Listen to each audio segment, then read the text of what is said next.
जैन साहब, मार्केट्स को देख के क्या लग रहा है? क्योंकि बाजार में तो आज ऐसा कोई बड़ा फॉल नहीं है, लेकिन मिड कैप स्मॉल कैप में तो कोहराम मचा हुआ है, 2.5% नीचे है। आप कैसे रीड कर रहे हो मार्केट्स को? नमस्कार नमस्कार, आपके सभी दर्शकों को धन्यवाद बुलाने के लिए।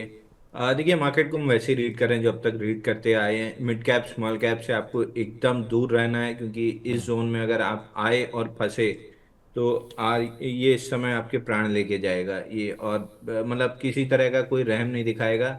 और मिड कैप स्मॉल कैप से आपको एकदम दूर रहना है। आज ही मैं मिड कैप 100 का चार्ट देख रहा था। 12% की फॉल मिड कैप इंडेक्स पे, 12% की फॉल यहाँ से दिख रही है।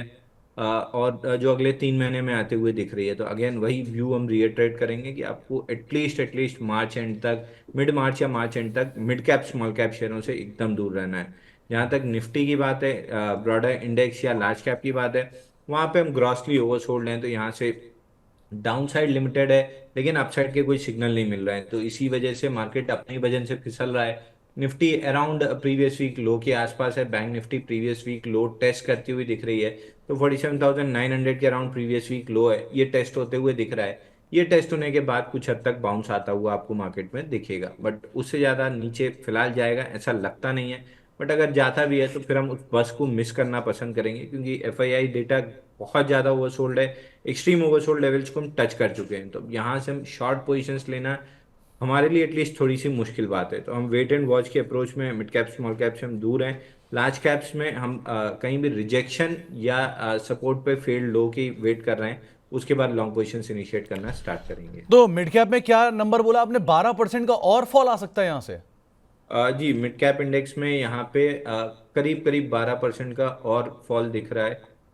एग्जैक्टली मैं आपको बता दे रहा हूँ। निफ्टी मिड कैप सेलेक्ट जो फ्यूचर एंड ऑप्शंस में ट्रेड होता है, जी। स्पॉट पे इसका लेवल है। स्पॉट लेवल के हिसाब से देखें तो 11,948 इसका मेजर सपोर्ट था। हमने 13 जनवरी को इसको तोड़ा था, पुल बैक लिया। Pull back 20 day moving average पे फिजल आउट हुआ और वापस उसी लो के जस्ट 789 का लो था, 784 पे हम खड़े हैं। तो वहां से और 5 पॉइंट नीचे आ गया नहीं, वो लो टूट गया है। तो अगर क्लोजिंग बेसिस पे ये निकल जाता है तो अगला जो लॉजिकल सपोर्ट वीकली चार्ट पे आता है वो आता है आपका 4 जून का लो, जो लोकसभा के टाइम में एकदम से पैनिक आया था, वो वाला लो आता है। वो लो है 10,454 पे। तो यहाँ से 12-13%, 12.5% की फॉल हो जाती है। तो मिड कैप, अगर सेलेक्ट मिड कैप में 12-13% की फॉल आती है, तो मिड कैप स्मॉल कैप सारे इंडेक्सेस में आप मान के चलिए कि बराबर, किसी में 10 किसी में 15 की फॉल आएगी, बट ऑन एन एवरेज 12-12.5% की fall mid cap small cap index में यहाँ से भी दिख रही है।